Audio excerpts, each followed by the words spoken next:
Christmas Eve lay over the ruined city like a shroud, snow drifting down through the smoke, mixing with ash until the sky and the ground were the same dirty gray. The maps still called it Riverside. No one else called it anything. The people who'd lived there were dead, scattered, or gone. Buildings leaned like broken teeth. Christmas lights blinked in cracked third-floor windows where no one lived anymore, running off sputtering generators that coughed diesel into the frozen air. The rebels kept the lights going. They wanted the place to look alive when the cameras came. 14 days ago, General Nathan Callaway had been dragged into this graveyard. He tried to stop it 3 months earlier. Convoys of food and medicine, unarmed negotiators in white vests. The rebels took the supplies, shot the negotiators, and took him. Now the city belonged to Commander Victor Strand and his Revolutionary Brigade. They controlled the high-rises, AA guns on the roofs, mortars in the garages, machine guns in kitchens and diners where families used to eat breakfast. Their flag, a fist wrapped in a broken chain, stained every wall. The army had tried to get Callaway back. Drones came first. Strand's men knocked them from the sky with shoulder-fired missiles. Then helicopters. 2 Black Hawks spiraled into the streets in balls of flame. Then Delta Force rappelled from rooftops in the dark. Only one man made it out. He said Callaway was alive, still refusing to break. For days after that, command gave up. The dead city had become a blender for rescue attempts. Every squad sent and turned into another line on a casualty list. Helicopters became chunks of twisted aluminum decorating the ruins. During a conference call, the Joint Chiefs finally said the thing no one wanted to say. He's lost. They'd negotiate later, or just wait for the execution video. At 1800 hours, the order went out. Stand down. No further rescue operations authorized. The order didn't reach everyone. Deep under one of the crumbling towers, in a windowless concrete box 10 by 8, Callaway sat on the floor in a set of fuel-soaked prison grays. His uniform was gone. His left eye was swollen shut. 3 ribs were cracked. The bulb overhead never turned off. They came for him every 6 hours. For men. Same questions, same theater. Undercover agents that didn't exist. Arms caches that had never been built. Access codes to systems he'd never seen. He answered with silence. Then came the bucket. Waterboarding sounded clinical in briefings. In reality, it was drowning that paused every time just before death. Callaway knew the training, the physiology, the psychology, how the brain panics, how the body convulses, how the mind fractures. He didn't break. Not because he was unbreakable, because there was nothing to give. On Christmas Eve, Strand came alone. No entourage, no threats shouted through clenched teeth. Just a metal stool, a cigarette, and that too clean officer charisma. You know what happens tomorrow, General? Strand asked in perfect English. Callaway didn't respond. We put you in front of a camera at dawn. You read a statement. You say the government abandoned its people. You say the military is corrupt. You apologize for your crimes. Strand smiled softly. Then we release you. Callaway stared at him through one good eye. I don't believe you. Of course not. You're a smart man. Strand flicked ash on the floor. We shoot you afterward. But first you write a letter to your daughter. Rachel, 13, plays soccer, lives with your ex-wife in Maryland. Callaway's jaw tightened. Don't worry, Strand said. We won't hurt her. We just want you to know we could. He dropped the cigarette, ground it out under his boot. Tomorrow, 0600. Merry Christmas, General. The lock clicked shut. Callaway leaned his head against the cold wall and listened to his own breathing. No radio. No men. No plan. Just a ticking clock between now and a camera. Outside, snow piled in an empty plaza 2 blocks away. A Christmas tree still stood, decorated months ago before the siege. Ornaments swung on bare branches in the wind, like promises that never landed. Patrols moved through the streets in groups of 3. Mismatched gear, patchwork army, Russian vests, American helmets, Chinese rifles. Farmers, factory workers, college kids who thought revolution would fix everything the government broke. They were wrong. They believed hard enough to kill for it anyway. From Strand's command post on the 8th floor of the gutted city hall, the rebels watched everything. feeds from stolen cameras, maps with their checkpoints drawn in careful lines. 20 men in the building, radios hissing constantly. They controlled everything except the river. It cut through the city like a black vein. The surface was frozen, but under the ice the current still ran dark and strong. Strand hadn't bothered with it. No patrols. No mines. Only an idiot would try to use it. They were wrong about that too. At 2100, the river moved. The ice bulged at the base of the South Bridge, spiderweb cracks racing outward. A gloved hand punched through, grabbed the edge of a shattered pier. A figure hauled itself from the water. Black wetsuit, black rebreather, black hood. Only the eyes showed, pale and steady in the moonlight. The person crouched, motionless, listening. Footsteps crunched on snow some distance away. Voices carried in Russian, complaining about cold and night duty. The figure stayed flat and still as a shadow. When the patrol passed, they reached back into the hole and heaved a waterproof case onto the pier. Latches clicked. The lid opened. Inside lay a rifle. Not black, not matte gray. Gold. Officially, the woman who held it was dead. The paperwork said Kia, January 2019, Eastern Europe. Black Op gone sideways. Closed casket. Folded flag. End of file. Unofficially, she just stopped existing in the system. The handful of operators who still whispered about her called her Winter. Not for her personality, for her schedule. She worked when the nights were long and the cold kept civilians inside. Her jobs were the kinds that never made reports, the kinds nobody admitted had ever happened. The rifle started life as a standard M110. Dependable, semi-automatic, 7.62 NATO, 800-meter effective range. She'd carried it through 12 deployments. Somewhere along the way, her unit had gold-plated it as a joke. It never stopped being a tool, but it became a symbol, too, of the mission she came back from and the people who didn't. On the op that killed her, she'd taken a 1,400-meter shot on a Balkan warlord with chemical weapons in his warehouses. -8 degrees, 12 knots crosswind.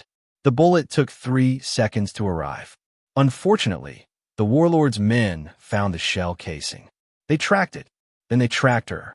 She limped out of that mess with a dead spotter, a shredded exfil plan, and nothing left except the rifle on her back. When she finally reached friendly lines, command had made a choice. Too illegal. Too messy. Easier if she was a ghost. So they buried her on paper, gave her a death certificate and an off-ramp from the machine. She took it. For 3 years, she hid in Montana with a cabin, a wood stove, and far more nightmares than neighbors. Then, on a snow-thick December afternoon, an old radio she should have destroyed crackled to life. Distorted voices. Broken phrases. But clear enough. General Nathan Callaway. Captured. No rescue authorized. She froze mid-swing, axe buried in a half-split log. She knew Callaway. Not personally, but once years ago, he'd been a major who signed off on her sniper school packet when other officers said, not a chance. Men like that were rare. Debt lodged in her like a splinter. She listened to the transmission 3 times, memorized the coordinates, then went inside and opened a dust-covered case. The gold rifle gleamed like it had been waiting for this. She cleaned it, loaded magazines, checked the scope. Then she dialed a number she wasn't supposed to still have. Logistics, a flat voice answered. This is Winter. I need transport to Riverside. That designation is inactive. I'm activating it. You have no authority. No authorization. Negative. Callaway is alive, she said. I'm going in. Silence stretched. Then, transport wheels up in 2 hours. Peterson. Don't miss it. 6 hours later, she stepped out the back of a cargo plane into a frozen sky. She parachuted into a dead field 20 kilometers from the city, walked the rest of the way through a bitter wind, and studied Riverside from the shadows. Checkpoints like beads on a string, generator lights marking outposts, patrol patterns repeating every 30 minutes. She circled south and slid into the river. The cold almost switched her off like a light. She forced herself to move, kicking under the ice, counting strokes in her head until the broken pier loomed above. Minutes later, she was on the ruined waterfront, gold rifle assembled, wrapped in a black cloth on her shoulder. In front of her, the city sprawled like a corpse. She had no backup, no official mission, no extraction plan. Just a rifle. Just her training. Just a debt. 3 floors below Strand's command post, Callaway jolted awake on the concrete. But not from noise. From cold. He recognized this kind. The same creeping, honest chill that had wrapped around him in Afghanistan in 2009 when an ambush pinned his platoon in a valley with no air support and no way out. He'd lived because a terrified 19-year-old private named Chun had thrown himself on a grenade. The cold, he'd realized then, was the knowledge that sometimes survival meant outliving better people. Now it was back. He sat upright carefully, counting each breath. Inhale 4, hold 4, exhale 4. SEER instructors had drilled it into him.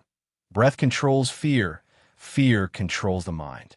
His mind kept wandering anyway, to Rachel's last report card, to her almost in English and the engineer doodles in the margins. He'd promised he'd be home for Thanksgiving. He'd lied. The door clanked open. 4 pairs of footsteps. Callaway didn't look up. He didn't need to. Same routine. "Stand, General," said Gregor, the one with the thick neck and the faint Moscow accent. Callaway stood. Fire shot through his ribs.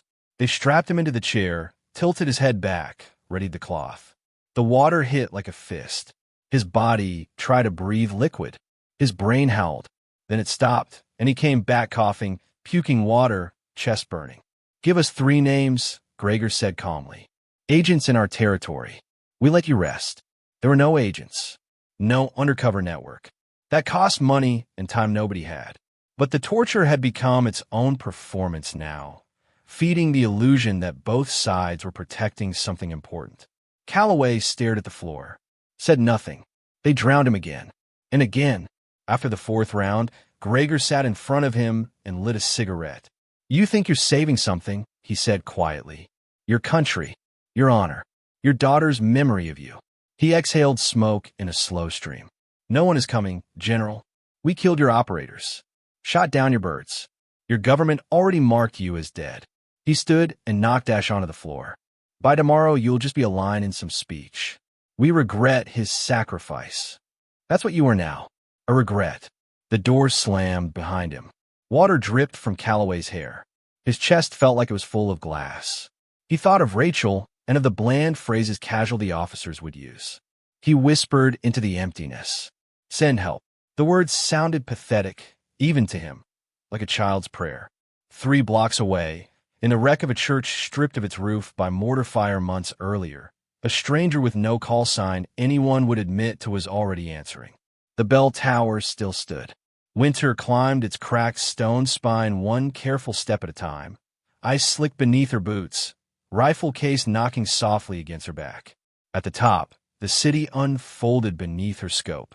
Thermal vision turned Riverside into a living X-ray, white heat shapes in black ruins. She counted 47 warm signatures, fixed posts, patrols, a cluster on the 8th floor of City Hall, Strand's command. One brighter shape among them, sitting, smoking, pacing. The man who thought he owned the city. She watched him for 5 minutes. 10. Cataloged his habits. He checked the window every 10 minutes, same angle, same pattern.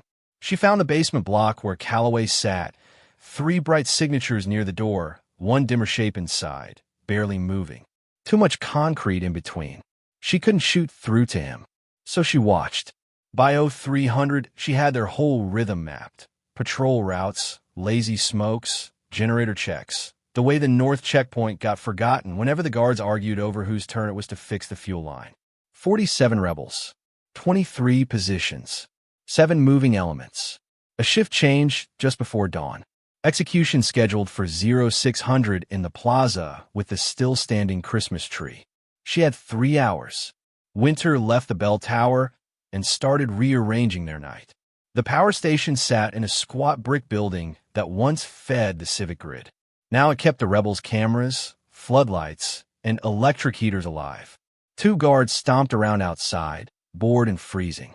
Winter watched until she understood their dance. Perimeter, smoke, complain, repeat. On the 3rd loop, one ducked inside to warm his hands. She ghosted across the snow, drew a suppressed pistol, and put a single round through the other's skull. The thud of his body was swallowed by the wind.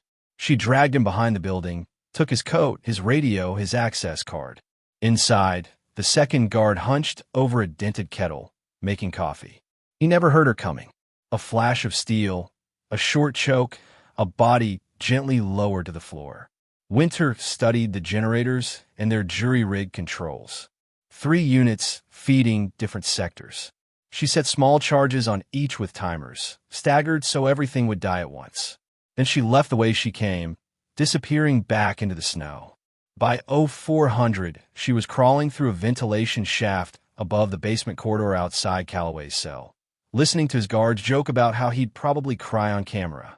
She lay in the metal throat of the building, silent and waiting, like an extra shadow.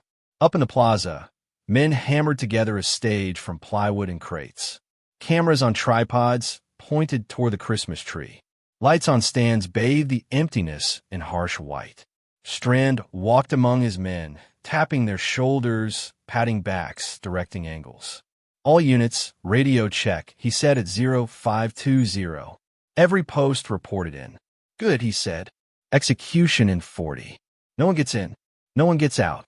He had no idea someone was already inside, lying above a rusting duct, counting down to the moment his city stopped humming. At 0520, Callaway's cell door opened. On your feet, General, a guard said.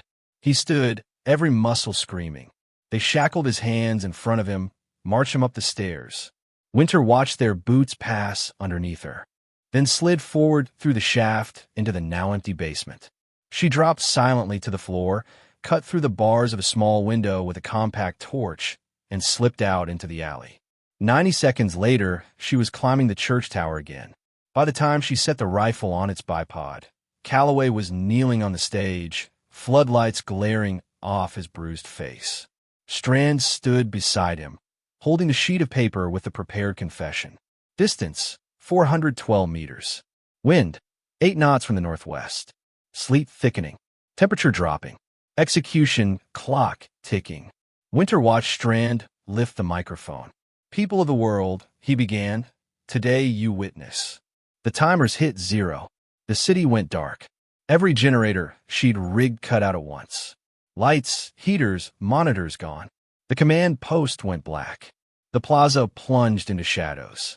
Men shouted. Radios crackled. Some panicked and fired in empty air. Winter breathed out, corrected for new shadows, and pulled the trigger. The first round tunneled through the chest of the guard behind Callaway. He dropped like someone had cut a string. Another shot shattered a camera lens. Equipment toppled. One of the techs went down shrieking, clutching a ruined shoulder. Strand yelled orders, but he'd lost his stage. Guards surged forward. Winter shot the nearest in the leg. He collapsed against Callaway, taking the general to the boards with him. Good. Harder target to hit. Every time a rebel with a radio started to restore order, a bullet whispered out of the dark and turned him into dead weight. No one knew where the shots came from. Winter never fired twice from the same spot. Between shots, she slid to a new angle, different window, different ledge, different rooftop. Always moving, always hunting. When the power sputtered back to life 15 minutes later, Strand's men had already dragged him bleeding from a shoulder wound into the command post. The execution was abandoned for now. Callaway was hauled off the stage again, half carried, half dragged. Winter watched him go. Then she went after him. What followed wasn't clean. She ambushed a patrol in a narrow alley and took their rifle and radio. She slipped back into the basement block through the ventilation shaft and intercepted Callaway's escort in a dim stairwell, one by one at arm's length. 2 with the rifle on semi, 1 with a knife, 1 with a chokehold that left his body slumping silently to the floor. Callaway, dazed and bound, blinked up through his one open eye. "You're real," he rasped. "Unfortunately," she said, slicing the zip ties on his wrists. "Can you walk?" "Barely. Barely's enough." "Can you shoot?" He hesitated, then nodded. She shoved the captured rifle into his hands. "Then we'll get along just fine." They moved through the building as if they'd trained together for years, not met 30 seconds earlier. Her in front, clearing corners. Him behind, covering angles even through the haze of pain. Outside, Strand's men were already sweeping the streets, stung and furious, convinced a whole special operations team had slipped into their city. They weren't looking for one woman and one half-broken general. Winter led Callaway through a smashed department store, across a shattered sky bridge into an abandoned office block, and down into a parking garage where a battered ambulance sat with the keys still in the ignition. "This is a trap," Callaway said as she slid into the driver's seat. "Probably," Winter said, turning the key. The engine coughed awake. "But it's one with wheels." They rolled out into the chaos with siren and lights blazing. Rebels took one look at the markings and waved them through, until somebody on the net realized they'd lost track of an ambulance. "All units, be advised, stolen vehicle in play." Gunfire shredded the rear windows an instant later. Motorbikes howled behind them, riders firing wild bursts. Winter slung the ambulance around corners, clipping walls, scattering patrols. Callaway yanked a fire extinguisher from the back and launched it through a broken window into the chest of a closing rider. The man toppled. His bike cartwheeled in sparks. They hit the river's edge hard enough that the ambulance's front wheels tipped over the lip. "End of the line," Winter said. "I can't swim," Callaway admitted. "Me neither," Winter said. "Let's go." They jumped. The water was worse the second time. Winter's muscles, already flogged by hypothermia, screamed. Callaway's damaged ribs flared with each kick. Bullets stitched the surface above them as rebels fired from the shore, but the current dragged them away from the muzzle flashes. Winter grabbed a fistful of Callaway's prison grays and towed him when he started to sag. He coughed out a curse. "That's an order, General," she snapped. "You don't die yet." When they finally clawed their way onto the far bank, every breath set his ribs on fire, and every movement made her vision pulse. The city's lights faded behind them as they limped into the fields. They found the barn 2 hours after dawn, half collapsed, leaning but still standing. Winter bundled hay into a crude bed and eased Callaway down. His breathing was wet and shallow. Blood flecked his lips. "Punctured lung," she said. "And that leg's not happy either. You need a hospital. Sounds like you're out of those." She dug a field med kit from her pack and did what she could. Pressure dressing, painkillers, stabilizing bandages that looked far too thin against wounds this big. Then she took out her emergency radio and keyed it on, turning the dial through static and dead air. Any station, this is Winter," she said finally. "I have General Callaway alive, requesting immediate evac. Coordinates to follow." Static hissed. Then, "Winter, you're supposed to be Kia." "Yeah, that didn't stick," she said. "Do you copy my coordinates or not?" There was a murmur of voices, coded phrases she didn't need to understand. "Copy, Winter. Rescue team inbound. ETA, 30 minutes. Can you hold?" "Negative," she said. "He's not stable. And your friends in Riverside are listening to this too. You'd better hurry."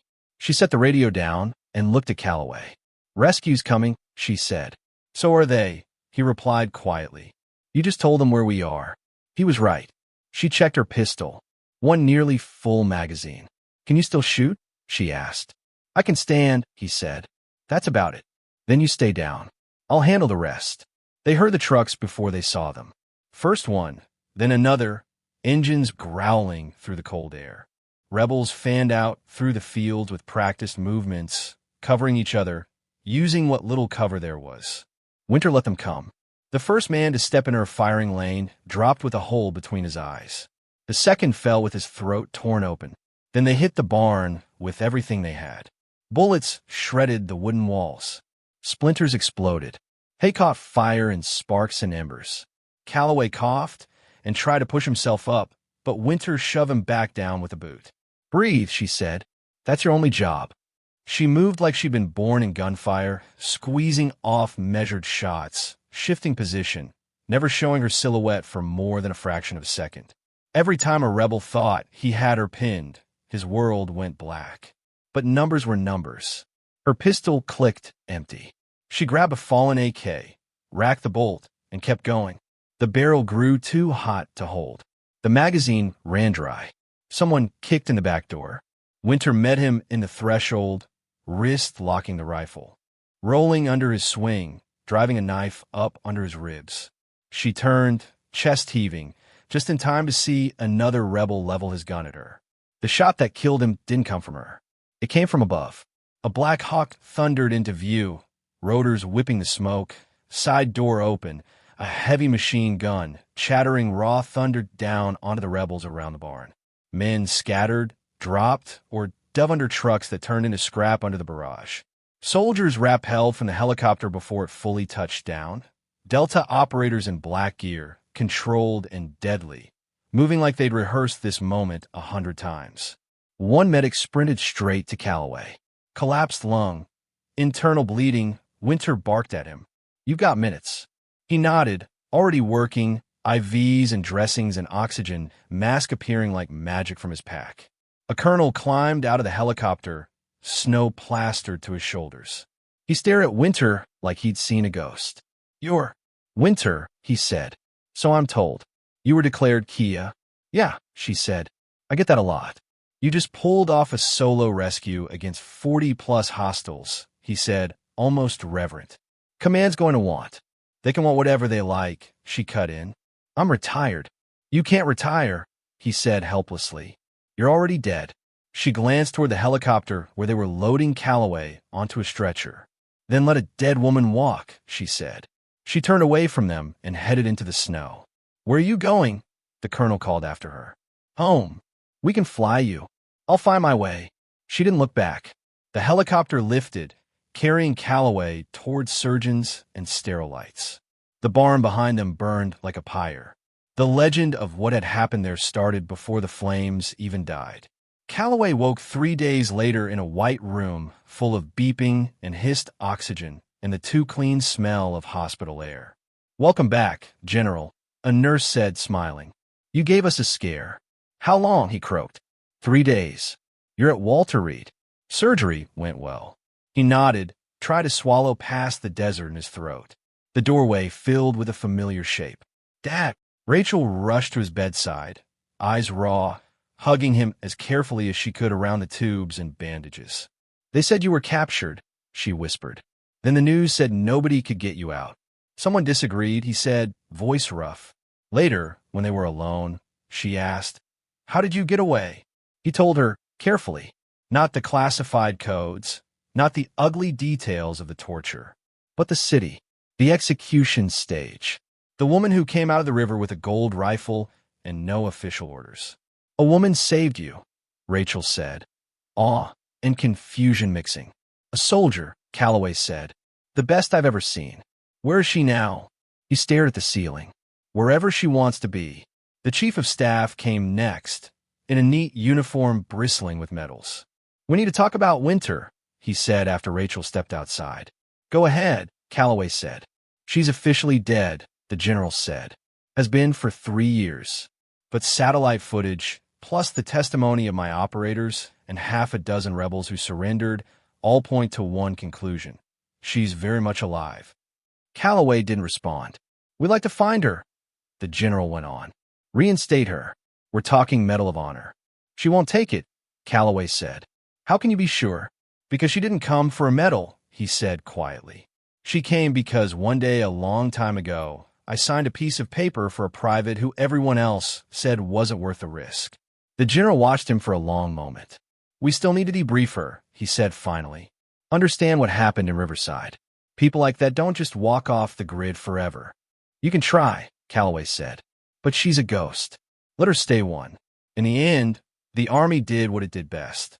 It wrote another file, stamped it with more red ink, and left Winter officially Kia. The truth lived in whispers instead. 2 weeks later, the story leaked anyway. Miracle rescue. General saved by mystery sniper crawled across the bottom of a CNN segment. Other networks picked it up. Details blurred, timelines shifted. The story turned into a legend almost overnight. A lone rogue operator, impossible odds, Christmas Eve. The Pentagon issued something bland about a coordinated multi-agency operation. Technically true, completely wrong. In Riverside, The rebels unraveled fast. Without Strand's showpiece execution, their propaganda collapsed. By March, most had surrendered or fled. UN peacekeepers moved in. Rebuilding began. Strand didn't get away. He was dragged into a courtroom and sentenced to life. During the trial, reporters pushed microphones through bars, asking about the ghost sniper, about Christmas Eve. He never answered, but alone in his cell at night, he replayed the moment a woman pointed a gun at his chest and chose not to pull the trigger. He'd never understand her. Maybe that was the point. In Montana, Winter spent the first month pretending she was done. The cabin creaked in the wind. Snow slid off the roof in slow avalanches. She split wood and mended the roof and went days without speaking. The golden rifle hung above the fireplace. She cleaned it twice a week, more out of habit than necessity. Sometimes, when the wind died and the stove crackled just right, she thought she could still hear the Christmas bells of a roofless church ringing over a dead city. She knew better than to believe in miracles. But she knew this.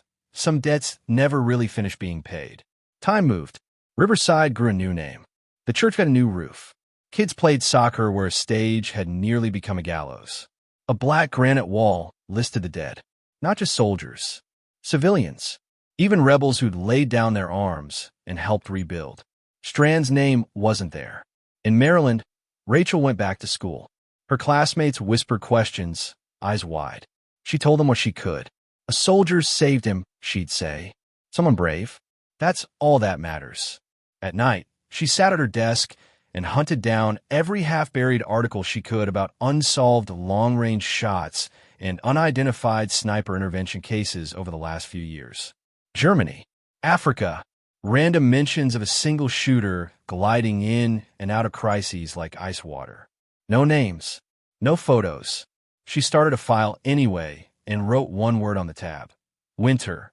The legend spread where legends usually do, back in the barracks and briefing rooms. Young operators asked, "Is Winter real?" Old sergeants smiled sideways. "Real enough," they'd say. "Did you know her?" "Knew of her," they'd answer. "She did the kind of work they don't give you ribbons for." What was she like? Quiet. Precise. The kind of soldier who didn't wait for orders to do the right thing. Why'd they kill her on paper? Because some people are too good at the ugly jobs, they'd say. Too hard to control. So they turn them into ghosts. In a nondescript office in some anonymous capital, a man in a suit tucked a folder marked Winter into a locked drawer. His job was to make sure people like her had what they needed before they ever knew they needed it. Ammo that appeared where it shouldn't exist. A clean exfil corridor that stayed mysteriously unwatched. A transport that just happened to be in the right airspace. She'd never know his name. He made his peace with that. Every time some autocrat or warlord rolled the dice on chaos, he silently hoped she was still out there. One morning, in the mountains, Winter woke to sunlight instead of alarms. Snow was melting in patchy strips. Spring was edging in. Birds cut small arcs in the pale blue. She made coffee on the stove, sat by the single window, and watched steam curl up from the mug. The rifle above the fireplace caught the light, a line of gold in the dim cabin. Somewhere, someone was planning the next atrocity. Somewhere, someone would need saving. She knew that. She also knew she didn't have to answer. Not anymore. But if the radio crackled on the shelf, if some broken transmission talked about innocence and impossible odds, if she heard the tone in a voice that said everyone else has given up, she knew exactly what she would do. She'd clean the rifle, pack a small bag, lock the cabin door behind her, and she'd walk back into the winter.